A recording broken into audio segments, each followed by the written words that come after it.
जय बोले अंतानंद सिद्ध परमेष्टि भगवान की, जय बोले आदि ब्रह्मा आदिनाथ भगवान की, जय बोले एक हजारा श्री चिंतामणि पासनाथ भगवान की, जय बोले गुरुदेव आचार्य श्री विराग सागर जी महाराज जी की।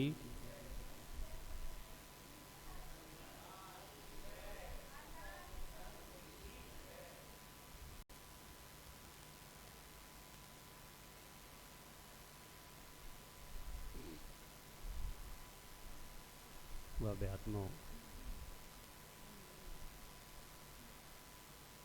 दर्शनम चिन्ह चंद्रस्य जन्मदाय विनाशनाय।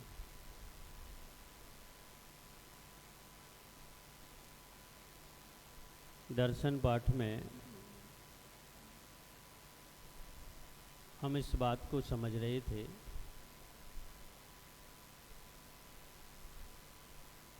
कि जन्म दाह है। ये तो हम कई बार सुन चुके हैं, पढ़ चुके हैं कि जन्म के जो कष्ट होते हैं बहुत हैं।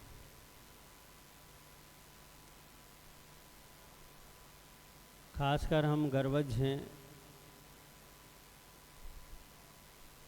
और गर्भज जन्म हमें दिखाई भी देते हैं, तो उनसे स्पष्ट होता है कि वास्तविकता में जन्म के बहुत बहुत दुख हैं। आप ये मत सोचना कि आज जन्म का तरीका बदल गया है, ऑपरेट करके भी जन्म हो जाता है, लेकिन उससे सिर्फ माँ का कष्ट बचता है।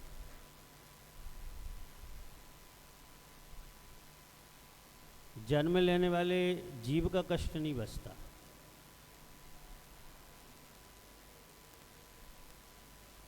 उस जन्म लेने वाले जीव को तो वैसा का ही वैसा कष्ट होता है।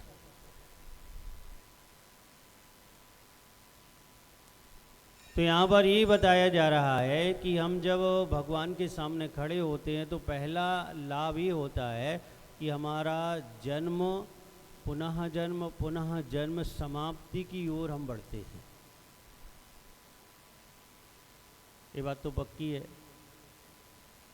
कि पुनर्जन्म तो होता है। बहुत सारे लोग ऐसा मानते हैं या ऐसा कहते हैं कि पुनर्जन्म नहीं होता, लेकिन वर्तमान में भी ये बात सिद्ध है कि पुनर्जन्म होते। बहुत सारे संस्कार पूर्व के हमारे अंदर आते हैं, बहुत सारे कर्म के उदय हमें साता देते हैं अथवा साता देते हैं। तो ये सारी बातें सिद्ध कर देती हैं कि पुनः जन्म तो होता है। और ये बात भी सिद्ध है कि हम चेतन द्रव्य हैं, नित्य हैं, सदा रहने वाले हैं, हम कभी समाप्त नहीं होंगे। इसका मतलब भी ये है कि जब तक कर्म से बंधे हैं तो संसार में हैं, और संसार में हैं तो फिर हमारे जन्म तो होना ही होना है। तो ये पहला लाभ बता रहे हैं और सबसे बड़ा लाभ है ये कि जन्म दाह समाप्त होता है। अब इसे हम दो दृष्टि से देख सकते हैं। सम्यक दृष्टि जीव देव दर्शन करता है अथवा मिथ्या दृष्टि जीव मंद कसाय से देव दर्शन करता है, तो वह मंद कसाय के बल से और वो सम्यक दर्शन के बल से देवायु का बंध कर सकता है। देवायु में जो जन्म होता है उसमें बहुत बहुत कम जन्म के कष्ट होते हैं, या मान लो कि होते ही नहीं है, क्योंकि साता का उदय है और उत्पाद सैया से जन्म होना है। तो ये प्रत्यक्ष रूप से सूचित है कि अगर देवायु का बंद होता है तो ये मान लो कि आप साक्षात जन्म की दाह एक भाव के लिए तो समाप्त होती है। लेकिन यहाँ जो बात कर रहे हैं वो एक भाव की बात नहीं कर रहे, वो तो भाव समाप्ति की ही बात कर रहे हैं। जैसे तीर्थंकरों का जन्म होता है, तो जन्मदाय होने नहीं होती। कि जब प्रसूत होते हैं तो ना माँ को पता पड़ता है और ना बच्चे को पता पड़ता है। ये इसी बात का फल है कि उन्होंने जन्म दाह को समाप्त किया है। वो जिनेंद्र भगवान के निकट गए हैं, जिनेंद्र भगवान की भक्ति की है, जिनेंद्र भगवान के प्रति उनका समर्पण था, जिनेंद्र भगवान के प्रति उनका लगाव था। पूर्व भवों में वो बहुत निकट रहे। उसका फल ये है कि जब वह उनका जन्म हुआ तीर्थंकर बनने की अवस्था में, तो उनको जन्मदाह नहीं हुआ। और जितने भी महापुरुष हैं, सामान्य पुरुषों की अपेक्षा उन्हें जन्मदाह कम होती है। कारण एक ही है कि उनका पुण्य का तीव्र उदय होता है। तो भव्य आत्माओं, जब भी देव दर्शन करें तो ये बात हमारे दिमाग में रहनी चाहिए कि इसका फल क्या है। और जब वो फल दिमाग में रहता है तो और ज़्यादा विशुद्धि बढ़ती है, क्योंकि अध्यात्म रूप फल है। पुनः जन्म नहीं होना, ये अध्यात्म रूप फल है। और अध्यात्म रूप फल का मतलब है कि आत्मी सुख की अनुभूति। फिर उन्होंने आगे कहा, वर्धनम सुख वारिधि। समुद्र कितना विशाल होता है, देखा आप लोगों ने? आपके तो पास में है। ये वाला समुद्र तो बहुत छोटा है। अगर हम जम्बूद्वीप के बाद वाले समुद्र की बात करें तो ऐसे तो लाखों करोड़ों समुद्र उसमें मिल जाएंगे। इतना बड़ा समुद्र है वो। चलो हम इसी समुद्र को मान लेते हैं। समुद्र कैसे भरता है? नदियों के पानी से और पाताल फोड़ पानी से। जितनी नदियां जा रही हैं सब इकट्ठी होकर कहाँ के जा रही हैं? समुद्र में जा रही हैं। अगर मान लो ये समुद्र में ना जाएं तो जहाँ हम रह रहे हैं यहाँ सब में पानी ही पानी हो जाएगा। और समुद्र नदियों से भी नहीं भरता, उसके अंदर से पानी आता है, क्योंकि समुद्र की गहराई बहुत है। और इस पृथ्वी की गहराई में सबसे ज़्यादा पानी है। सबसे ज़्यादा क्या है? पानी है। तो वहाँ से वो पानी आकर समुद्र की पूर्ति होती है।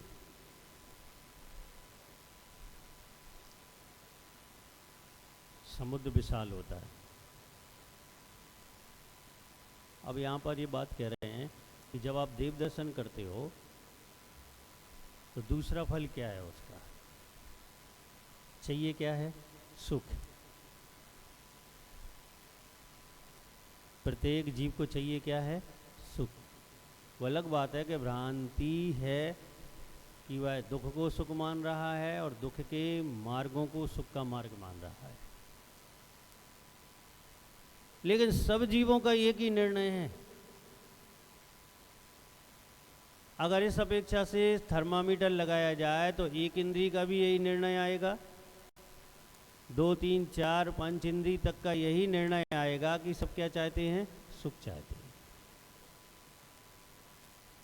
बस अंतर इतना आएगा कि जो जितना सुख के संबंध में जानता है उतना सुख चाहता है।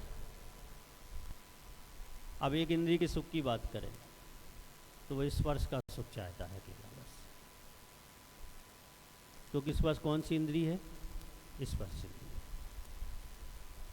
और सुखों की चाह तो है लेकिन उससे मिल नहीं सकता। और सुखों का अभाव है तो दुख तो है लेकिन उससे मिल नहीं सकता। लेकिन जो मिलता है उसमें ज्यादा उपयोग लगता है, उसकी ज्यादा इच्छा होती है। तो सबको सुख चाहिए।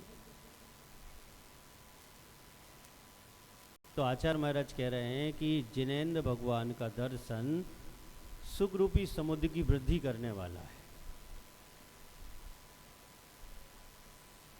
अपन सोचते हैं कि छोटे छोटे से सुख मिल जाए, सोचने की जरूरत ही नहीं है। जो हमें नहीं आता है हमें वो करना है बस। देव दर्शन करना अच्छे से नहीं आता तो अच्छे से देव दर्शन करना है। और अगर हम अच्छे से देव दर्शन करते हैं तो सुख तो अपने आप ही आने वाला है।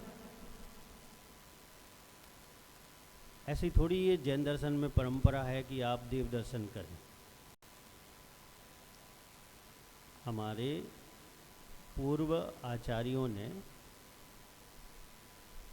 उनसे आगे के आचार्यों ने, उनसे और आगे के आचार्यों ने और गणधर स्वामी तक ने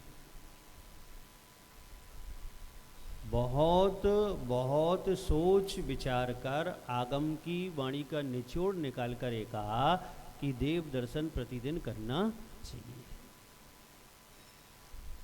क्योंकि वह जानते थे कि गृहस्थ जीवन में एक चीज का हमेशा अभाव दिखाई देगा, और वो कौन सी है? सुख।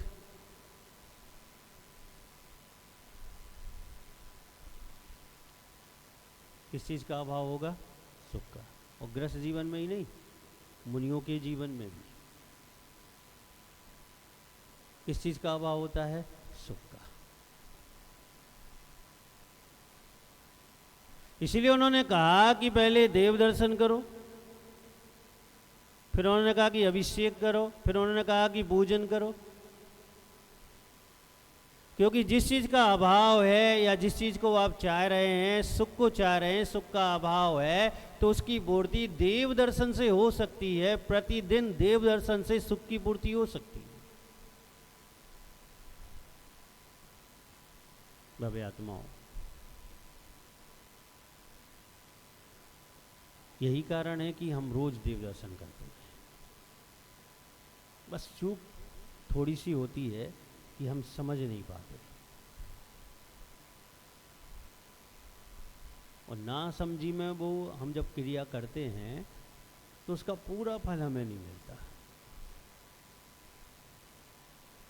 कैसे करना चाहिए? समझदारी से करना चाहिए। समझदारी कोई भी खोएगा उसे दुख उठाना पड़ेगा,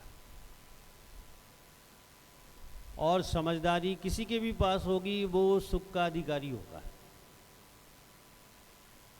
उसी बात को दर्शन पाठ में समझाया जा रहा है कि इतनी बड़ी उपलब्धि है, इतना बड़ा फल है, और इतनी बड़ी उपलब्धि होने के बाद भी आप इतना छोटा सा काम अच्छे से नहीं कर पा रहे हैं। जैसे कोई आपसे कहे उपवास करना है, कठिन है। कोई आपसे कहे 2 उपवास करना है, और ज़्यादा कठिन है। लेकिन अगर कोई आपसे कहे कि देव दर्शन करना है, बहुत सरल है। स्नान करके मंदिर ही तो आना है, भगवान के सामने यानी जिन बिंब के सामने खड़ा ही तो होना है। और जब आप घर से भावनात्मक तरीके से तैयार होकर देव दर्शन के लिए आते हैं, जिन दर्शन के लिए आते हैं, और उस समय जब भगवान के सामने खड़े होते हैं तो विशुद्धि का अंबार लगता है, विशुद्धि की बरसात होती है, और पुण्य आश्रव आता है, यानी सुख आता है। तो भव्य आत्माओं, जितने अच्छे ढंग से हो सके आप देखना, कितना ही आवेश हो, कितना ही क्रोध आ गया हो, उनके सामने पहुंचो, और अगर भाव है आपका देव दर्शन का और आप भाव से देव दर्शन कर रहे हैं तो आत्मीय शांति की प्राप्ति होती है। ये करके देखना। लेकिन देव दर्शन अंतस चेतना से होना चाहिए, क्योंकि अंतस चेतना का भाव है कि जो उन्होंने प्राप्त किया है वो मुझे भी प्राप्त करना है। तो ध्यान रखना, कुछ चीजें याचना से नहीं मिलती। भोजन याचना से मिल जाएगा, भोजन अभी आप घर में जाओगे, पत्नी से क्या कहोगे? नाश्ता दो, लेके आ जाएगी। पड़ोसी के भी पहुंच गए आप, और उससे भी कह दोगे कि भाई नाश्ता करना है, तो मिल जाएगा। यानी इंद्रियों के विषयों की आप दृष्टि डालेंगे तो ये याचना से मिल जाते हैं, लोग इन्हें याचना से प्राप्त कर लेते हैं। लेकिन अध्यात्म चाहिए, अध्यात्म सुख चाहिए, तो वो याचना से नहीं मिलेगा। अगर आप ये चाहते हो कि आत्मी सुकून मिले, आत्मी आनंद मिले, आत्मी शांति मिले, तो वह याचना से नहीं मिलेगी, उसे आपको प्राप्त करना पड़ेगा। इसलिए जिन दर्शन में अपनी अपनी सीमा में याचना का निषेध है। और ये कहा गया है कि कौन व्यक्ति किस चीज की याचना कर सकता है और याचना कैसे कर सकता है।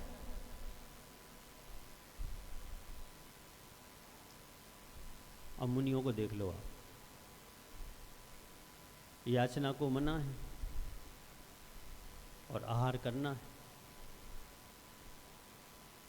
तो आपने देखा कोई मुनिराज आपको आहार मांगते हुए देखा?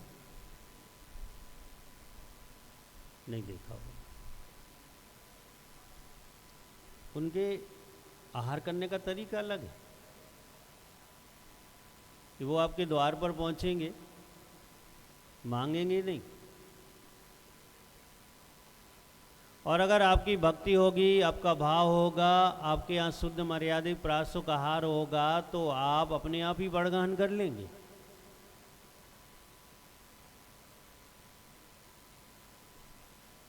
जब वो खड़े हो जाएंगे तो सिर्फ वह अपना अंजलि खोलेंगे, मांगेंगे नहीं।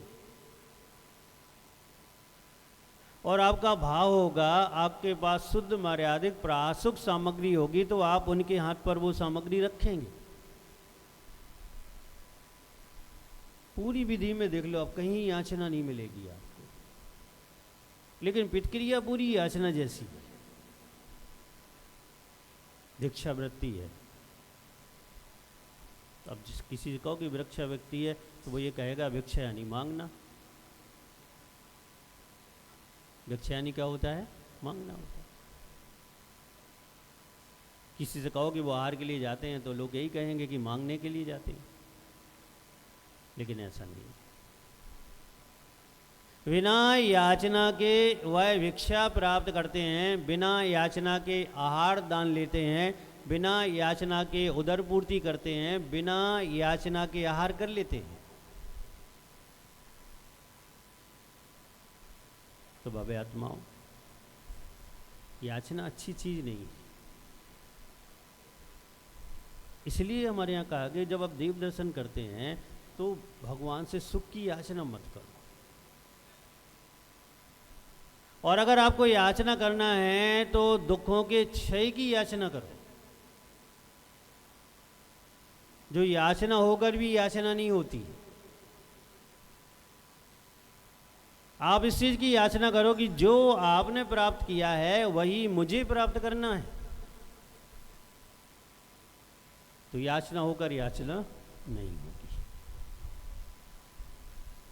और अगर हम इंद्री के विषय की लालसा कर रहे हैं, इंद्री के विषय मांग रहे हैं, तो इसका मतलब है कि याचना है। और देव दर्शन में याचना का कहीं कोई पार्ट नहीं है, कहीं कोई रोल नहीं है। भव्य आत्माओं, बच्चा होता है छोटा सा, सब लोग ध्यान रखते हैं उसका, पड़ोसी भी आके उसका ध्यान रख लेता है। राह चलता हुआ अगर छोटा बच्चा बाहर बैठा है, कोई अस्त व्यस्त है, अगर कोई गिरने की कगार पर है, कुछ है, तो पड़ोस राह चलता व्यक्ति भी क्या करता है? ध्यान रख लेता है। और जैसे जैसे वो बच्चा बड़ा होता जाता है, सबका ध्यान उससे हटता जाता है। क्यों हट रहा है ध्यान? क्यों हट रहा है? क्योंकि वो धीरे धीरे अपना ध्यान रखने में समर्थ हो रहा है। और जैसे जैसे वो अपना ध्यान रखने में समर्थ होता जाएगा, समर्थ होता जाएगा, समर्थ होता जाएगा, लोग उसका ध्यान रखना कम करते जाएंगे, कम करते जाएंगे, कम करते जाएंगे। आपको तो अनुभव है, सबके बच्चे हैं। अब 10 साल के बच्चे को उठा के थोड़ी झूले में झुलाते हो, और अगर वो 6 महीना का होता तो झुलाते। 15 साल के बच्चे को थोड़ी कंधे पे लादते हो। अब साल 6 महीने का होता तो क्या करते, लाद लेते। जो अपना ध्यान रखने रखता है उसका ध्यान फिर दूसरे नहीं रखते। बिल्कुल ऐसे ही ये देव दर्शन में लागू होता है कि अगर हम मांगने लग गए तो प्रकृति से जो मिलने वाला है वो नहीं मिलेगा, और अगर हम कार्य कर रहे हैं और मांग नहीं रहे हैं तो प्रकृति से जो मिलना है वो मिलेगा। मांगने में तो सीमा होगी, कितना मांग लोगे आप, किसी से मांगोगे? बताओ भैया, कितना मांग लोगे? एक व्यक्ति था, राजा के पास गया, मुझे कुछ चाहिए है। राजा ने कहा क्या चाहिए बताओ? तुम जो मांगोगे वो दे देंगे। उसने कहा अच्छा मौका है। उसने कहा कि आप अपने खजाने में मुझे भेज दो, और मुझे जो चाहिए होगा मैं उठा लूंगा। कितनी बढ़िया बात है। खजाना तो खजाना होता है, अपार धन दौलत होती है, सोना चांदी होता है। उसने ये दिमाग लगाया कि मैं जब खजाने में चला जाऊंगा और राजा ने भेजा है और कहा है कि जो लेना वो ले ले, तो मैं बहुत सोना ले लूंगा, बहुत सोना ले लूंगा, बहुत ले लूंगा। राजा ने कहा कि इसको भेज दो खजाने में।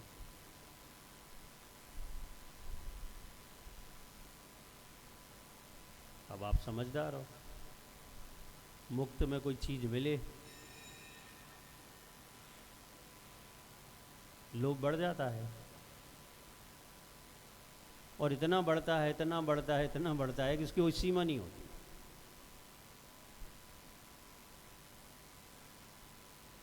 एक हमें कमा कर खाना पड़े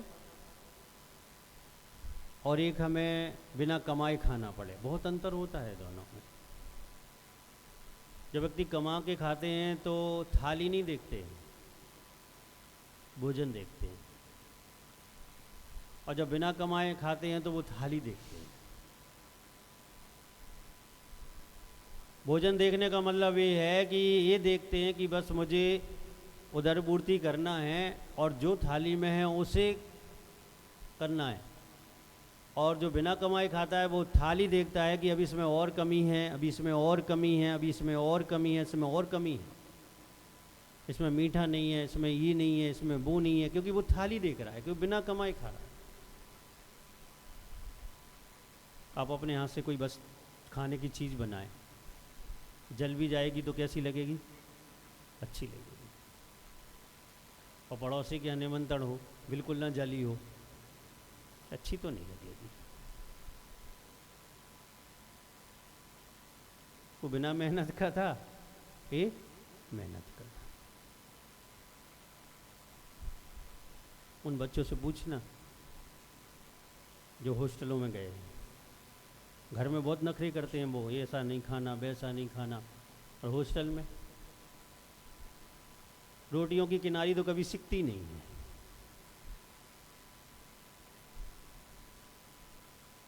और अगर लौकी की सब्जी है तो पानी तो मिलेगा, लौकी ढूंढना पड़ेगी कहाँ है। हाँ, आप नहीं रहे हॉस्टल में? रहा हूँ हॉस्टल में, लेकिन वो भी अच्छा लगने लगता है वहाँ। क्यों? वहाँ ध्यान रखने वाला नहीं है ना कोई। घर में माँ है, वो बार बार पूछती बेटा खाना खा ले, बेटा भोजन कर ले, और हम इतराते हैं। पिता है घर में, वो पूछ लेता, तुमसे ना पूछा लेकिन माँ से पूछ लेता, उसने खाना खा लिया। हम वहाँ इतराते हैं। लेकिन वहाँ जब कोई पूछने वाला नहीं है तो फिर क्या करते हैं? अच्छा नहीं लगने वाला भोजन भी अच्छा लगने लगता है। ये वो कार्य है जो बिना मेहनत के हो रहा है। और अगर हम मेहनत से करते हैं तो हमें बुरा भी अच्छा लगता है, मजबूरी में भी बुरा अच्छा लगता है। भव्य आत्माओं, जिन दर्शन ये कहता है कि हर जगह परिश्रम करो। श्रम,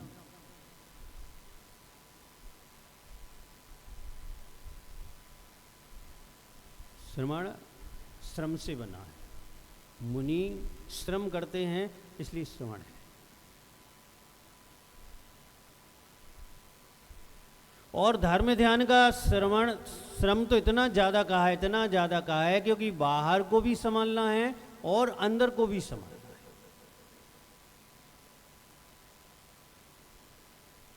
इसलिए यहाँ कहा जा रहा है कि देव दर्शन जन्म दाह भी मिटा सकता है, और जो सुख के लिए तुम तरस रहे हो तो सुख का समुद्र भी तुम्हें दे सकता है। जो तुम्हारे अंदर सुख का समुद्र भरा है उसके निकट तुम्हें पहुंचा सकता है, उसमें अवगाहन करा सकता है, उसकी प्राप्ति करा सकता है। अगर आप एकाग्रता से रुचि के साथ विधि पूर्वक देव दर्शन कर रहे तो ऐसा हो सकता है। आसान मत समझना देव दर्शन को कि बहुत छोटा काम है। वो व्यक्ति उपास कर रहा है तो बहुत बड़ा काम कर रहा है, मैं देव दर्शन कर रहा हूँ तो मैं बहुत छोटा काम कर रहा हूँ। गारंटी है वो उपास कर रहा है और आप देव दर्शन करो विधि पूर्वक, हो सकता है उससे ज़्यादा पुण्य तुम कमा लो, उससे ज़्यादा धर्म ध्यान तुम्हारा हो जाए। क्योंकि उपास में भी एकाग्रता चाहिए और देव दर्शन में भी एकाग्रता चाहिए। यहाँ भी परिश्रम चाहिए, वहाँ भी परिश्रम चाहिए, यहाँ भी भाव चाहिए और वहाँ भी भाव चाहिए। इसलिए हमारा दर्शन कहता कि आप जो कर पाते हो, है ना, शक्ति के अनुसार करो। जो आप कर पाते हो उसे बहुत बहुत अच्छे से करो। ये उपलब्धि का रूल्स है। मान लो आप 9 बार नवोकार मंत्र पढ़ पाते हो तो इतने अच्छे से पढ़ो, इतने से अच्छे से पढ़ो कि 100, 150, 250, 500, 1000 माला फेरने का फल मिल जाएगा। नहीं है हमारे पास समय, नहीं है हमारी शक्ति, हम इतना ही कर पाते हैं, लेकिन उसे बहुत अच्छे से करो।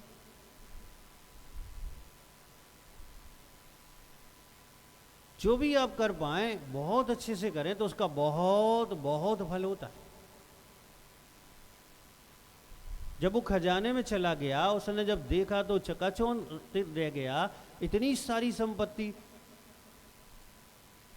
बढ़ता गया बढ़ता गया बढ़ता गया, पूरे शरीर को सोने से आभूषण से लाद लिया लाद लिया लाद लिया, लादता जा रहा, लेकिन ये नहीं सोच रहा है कि ये वजन मुझ पर ही पड़ेगा। और जब लादता जाऊंगा वजन लगता ही जाएगा, तो फिर चलते भी तो नहीं बनेगा। इस खजाने से बाहर निकलना भी तो है, नहीं सोच रहा। और परिणाम क्या हुआ? दब के वहीं मर गया। कैसी उपलब्धि किस काम की है?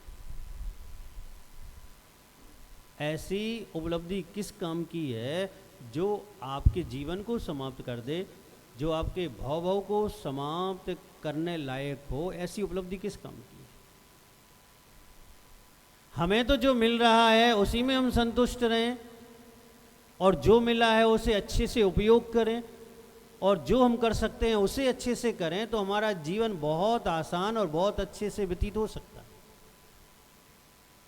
लेकिन क्या करें, हमें तो दूसरे का भी चाहिए। क्या है? दूसरे का भी चाहिए। अब वो ऐसा क्यों हो रहा है उसको भी देखना है। तो दूसरों के सुख को देखकर हम दुखी क्यों हो रहे हैं? अपने सुख का आनंद तो उठाओ। प्रथमा नियोग में इतनी कथाएं आई हैं,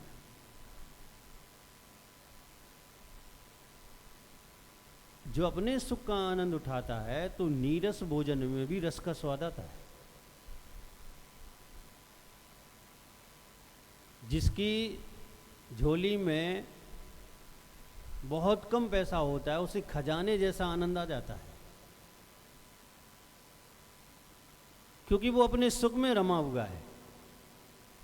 दूसरे के सुख को देखकर उसे ईर्ष्या नहीं हो रही है, दूसरे को सुख देखकर उसे दुख नहीं हो रहा है, दूसरे को सुख देखकर वो उसे कोस नहीं रहा है। वह सिर्फ अपने सुख देख रहा है कि जितने हैं ये बहुत हैं, बहुत हैं, बहुत हैं। भव्य आत्माओं, वर्धनम सुख वारिधि। हमारी आत्मा में सुख का समुद्र है। वो सिद्ध है ना, सिद्ध कहाँ विराजमान है? शिष्य लाभ, यानी तनु बात वलय पर विराजमान है। उसके आगे क्यों नहीं गए वो? शक्ति नहीं है उनमें जाने की। ऊर्ध्वगामी स्वभाव प्रकट हुआ है उनका।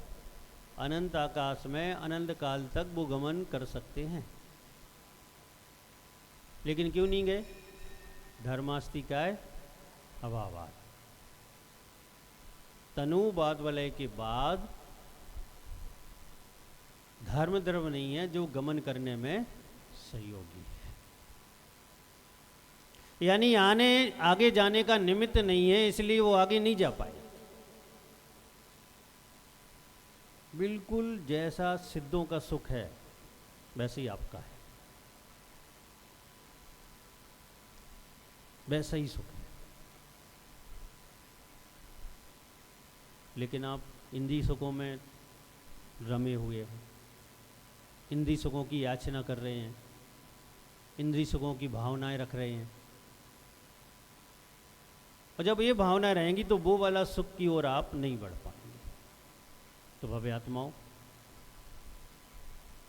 देव दर्शन को कभी सामान्य मत समझना, और विशेष समझकर जब आप दर्शन करोगे अलग ही आनंद आएगा।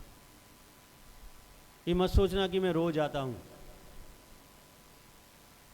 जितनी बार जिन्हें भगवान के पास पहुंचो ऐसा लगना चाहिए कि मैं पहली बार यहां आया हूं। और अगर ऐसा एहसास कर पाओगे कि रोज आने के बाद भी मैं पहली बार आया हूं, देव दर्शन में ऐसा एहसास कर पाओगे, तो उसका मतलब ये है कि आप वास्तविक देव दर्शन कर पा रहे हैं, और यह सुख वारिधे यानी सुख रूपी समुद्र आपका धीरे धीरे वृद्धि को प्राप्त हो रहा है। तो कोशिश करना, प्रयास करना कि देव दर्शन अच्छे से हो। आगे की बात को समझेंगे। जय बोलिए गुरुदेव आचार्य श्री विराट सागर जी महाराज की।